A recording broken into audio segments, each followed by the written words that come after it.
Hey, how's it going? So, today we're going to be discussing a little bit on the mentality shifting that we can take, that we can have, and how we can impact our lives through just a shift in the words that we're using and the kind of thought process that goes behind it. I think it's important to choose our words carefully because words mean things, and also they have a lot of emotional impact behind them, and sometimes implied things that we don't even really think about. And so there were a couple of expressions that I'm kind of hoping to change, and hopefully through maybe implementing some of these and thinking about it, you can adjust that story that you're telling yourself, right? So you have each day you get up and you take little bits of the day and the experiences that happen, and you're creating the story of your life, and you have your perspective that only you can have on your life, and so you build up a kind of narrative, like I said, or a story that is about you and who you are and what value you have. And so I think that we can shift in some powerful ways just by thinking about the words that we're using, and that emotion behind it, and kind of take back some control over our lives through our narrative, through our vernacular. So one of the first things that I hear people say a lot is when they talk about choices that they make, but they don't use the word choices. They use terms like sacrifice or gave up. And so one of the things that I wanted to do was since Google is like our overlord for all information that we want to know instantly, I figured I would just do, instead of like Merriam-Webster lookups of these, and some of them might be and some of them not, whatever Google pulled up, it didn't really matter. I just went with that and pulled the definition that most closely aligned from those from these words, and I'm going to use those and then kind of compare it to what I think the actual impact is when we say them ourselves. So, sacrifice as defined by Google. The second definition. So the first one is actually having to do with like sacrificial animals, and I was like, oh, that's interesting that's the first definition of sacrifice is slaughtering an animal for worship. I don't have that definition pulled up in front of me because it's not particularly relevant to the conversation at hand. But sacrifice, the second definition, is an act of giving up something valued for the sake of something else regarded as more important or worthy. And it gives the quote, "Working hard doesn't mean sacrificing your social life." So I think that there's definitely value there, and I feel like that's a fairly accurate definition when you think of it in a kind of black and white, what does this word mean? I think that the focus that we put on it is the act of giving up something. Right, so you're giving something up, and that's what makes it a sacrifice, is you're giving up something you want for something else. So people may say that they sacrificed expendable income to send their kids to private school. That might be for instance. What I would rather the word be is just choice and choose. I chose not to spend money on going out to clubs or on buying the boat so that I could provide this opportunity for my children, which I've obviously deemed as important. And so this still, in the technical definition of the word, it fits. It still fits as sacrifice. So technically, it's not a misusage of the word, but really what I'm getting at is that, because you could say, couldn't I choose to sacrifice? And yes, by the technical definition, sacrifice is a choice. But it's not, it's about the mentality behind it more than it is about the actual word. Sacrifice seems to come with either a sense of remorse or regret, like, oh, I had to sacrifice my weekend so I could go, or I had to sacrifice my night so I could go watch the kids game. And so, like, there's a sense of regret or sadness there. Or it can be on the flip side. It could be a sense of bravado, like, I sacrificed this. Like, it's you get that sense of, like, martyrdom from this person. And for me, I guess if I leaned either way, I would rather people leaned more towards the bravado side, because to me that's more of the choice. Like, you chose it. And if you sacrifice, just feels to me as if you're giving up the power. So it's more on the regret and remorse side. Is I think where I have the problem with it is, if you had a problem with it, why did you make that choice? And sometimes choices are hard, but it's your choice. You are the one that's in control, no one else. So you get to make that choice. You're choosing the priority of your, in the example I gave earlier, you're choosing to prioritize your kid's future and how you deem a successful path for them to be implemented via this money going there. So you're choosing to invest your money into your heritage, into your lineage, versus in the immediate gratification of a thing or an experience. And so I think that I think it's important to really think about that whenever you're gonna talk about a sacrifice. I would never use the word. There's no reason, I think, to ever use the word, unless you're killing a lamb. you're sacrificing to the gods. Then I think that would be appropriate. But maybe that's even a choice. but for all intents and purposes, we're talking about choice. We're not talking about sacrificing. The next one, I guess this kind of falls in line with the example that I gave earlier with choosing to send your kids to school. It can really be anything, but we'll just roll with that example. But the next one is just financial in nature. And so this has to do with people on the lower side of income. Go figure. And the words that I have seen used, or the word that I don't like, is the word poor. If you are defining yourself as poor, then that's more of a mindset that you're taking on than it is a current status. Right now I'm poor, but next week I'm gonna be rich. Like, that's, when is the last time that you heard anybody say that? It's not really a thing, because poor it's like a condition. It's like, this is where you're at. This is in your head. Just like I said, these are all mentality shifts that we're looking for. So if you have the mentality of being poor, how are you ever going to scrape out of that? You have to shift your mentality to something else in order to make it a temporary condition versus the state in which you exist. So the definition that I looked up of poor was lacking sufficient money to live at a standard considered comfortable or normal in society. That was definition 1. Definition 2 was worse than is usual, expected, or desirable of a low or inferior standard or quality. So I know that the second definition here really revolves around like an item that is made in like poor quality, but the reason that I threw this in here was because I really think that we kind of like combined these words, these definitions for this one word into this one thing.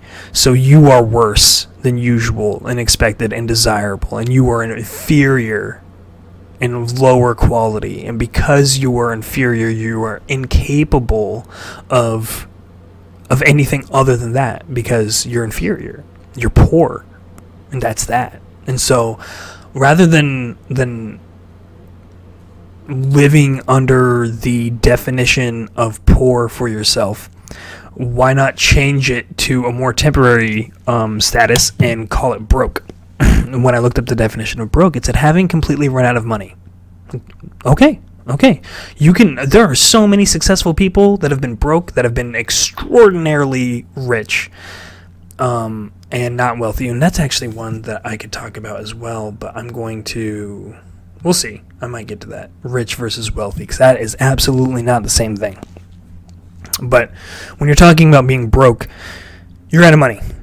That doesn't mean that you don't have the capacity to earn more money, or that you're not capable or you're inferior. It's just your current financial dollar amount. It has nothing to do with who you are.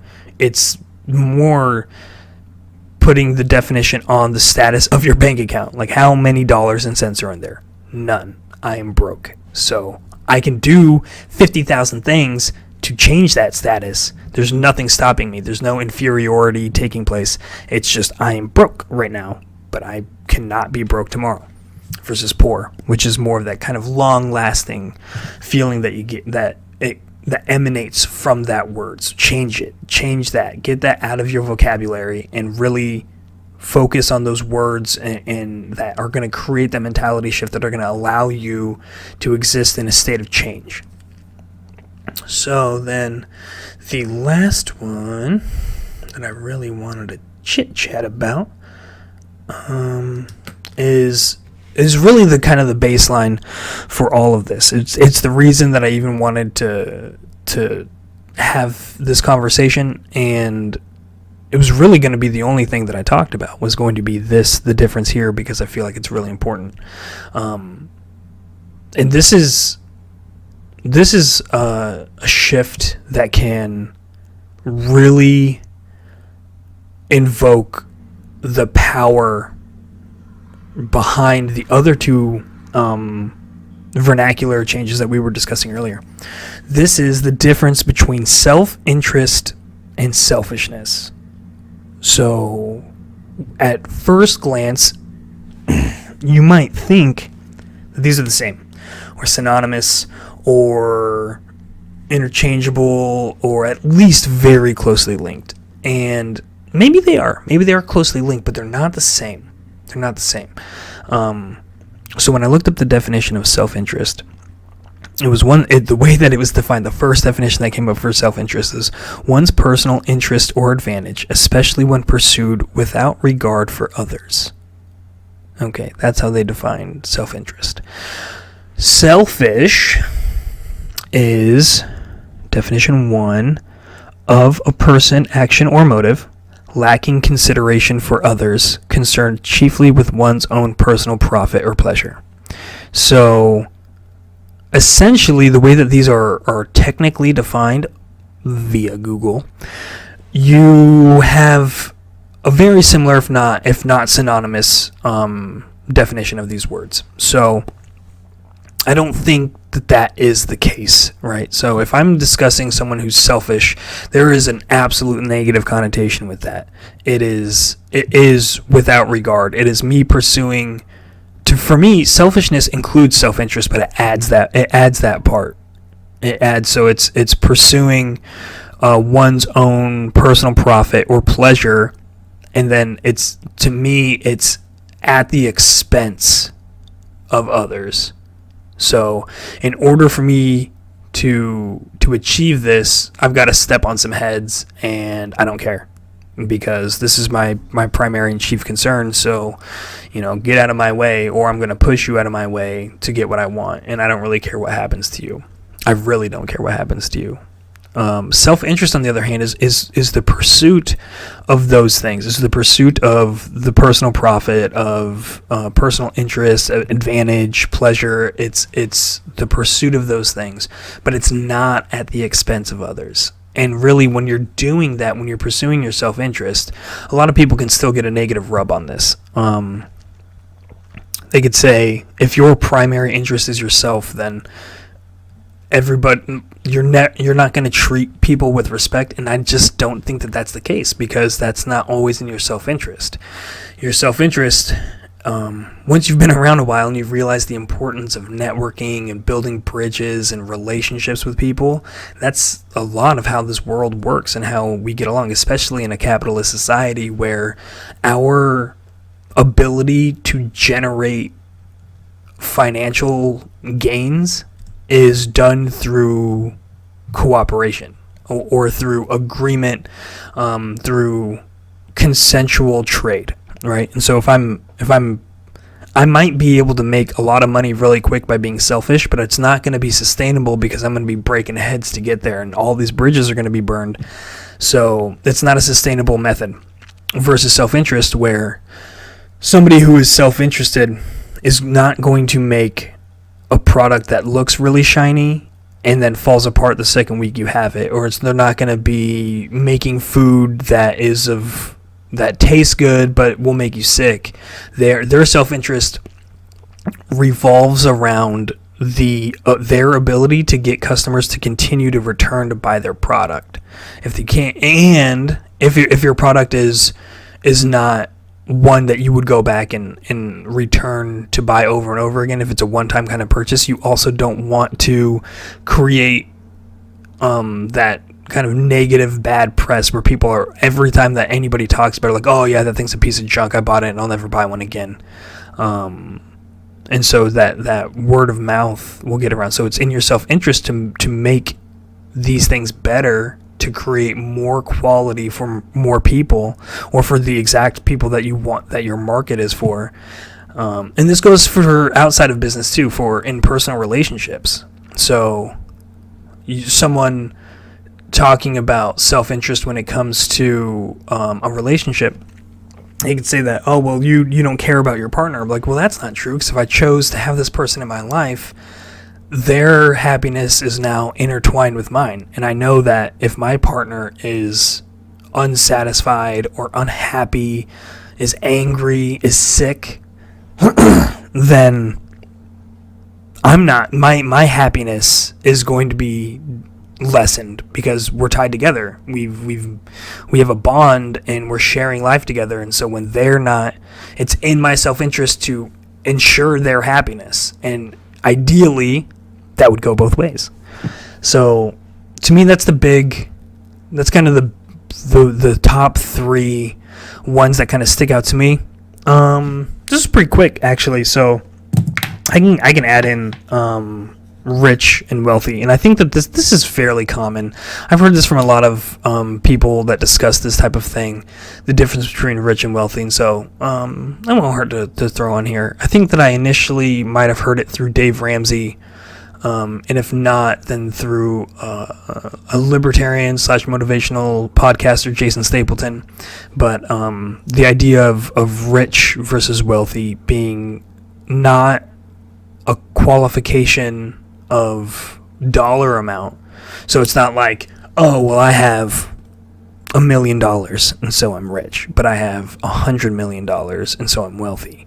It more has to do with time, how your money goes against time. So if you're wealthy, then your wealth can spread across generations. And so you could say, oh, well, doesn't that mean the dollar amount? Like if I have $100 million, that is an easier time spreading across generations. But yes, true.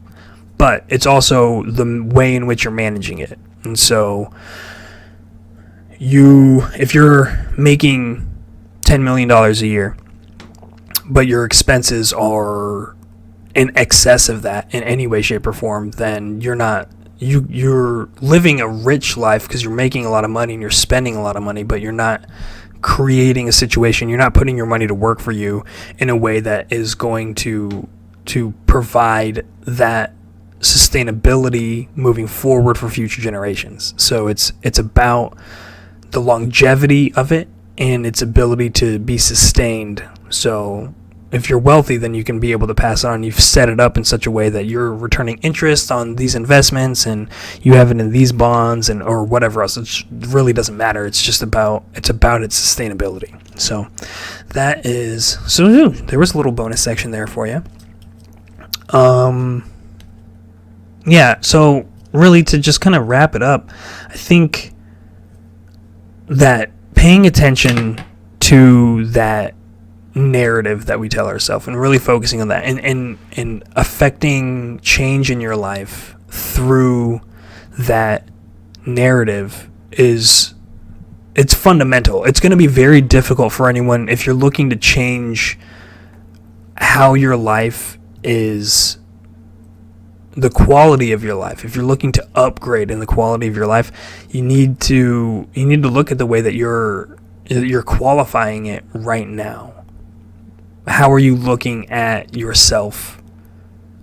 Are you saying, oh, I'm not smart enough to do that, or I could never be as successful as this person because of X, Y, or Z? The reasons don't matter. The fact that you're engaging in this type of thought process is already limiting. Everyone who is successful at one point did not know what they knew in order to be successful. And most of them didn't know that they were going to be successful. It was a matter of looking at opportunities, being willing to take risk, and not creating a limiting narrative for themselves. There's not going to be a super successful person who's like, I can't do that. I can't make that kind of money. And, I can't make it. So I'm going to risk everything, and I'm going to put myself out there, and I'm going to learn this new skill, and I'm going to risk it because I can't do that. Like, you can't. It is impossible. And so the first thing, I think the first and most important step in the process of changing your status in life is through identifying how it is that you're creating and squaring that narrative of yours. If there are limiting aspects of it, blow those out of the water.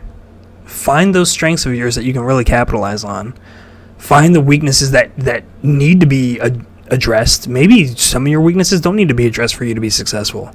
If you are terrified of public speaking, maybe your dream or the thing that's going to make you successful or the thing that's going to change your life has nothing to do with your ability to get up in front of people. Maybe it's coding. Maybe it's building a software for somebody, identifying a shortfall in a system and creating a fix for it, and then finding markets for that and being able to sell it to other businesses that have the same problem, have a similar work set and everything. There's 1,000,001 ways to do it. It's just a matter of identifying what those are. So, but you can't do that. You can't make that change while you're telling yourself that you're not capable and you're inferior. You're poor. You're broke. Change it. You're broke. You're not poor. And you're not going to make a sacrifice in order to get there. You're going to make choices in your self-interest to become wealthy. See what I did there? Take that with you. Enjoy. I hope you enjoyed this. I hope that it was beneficial to you. And if it was, then I'll see you back here.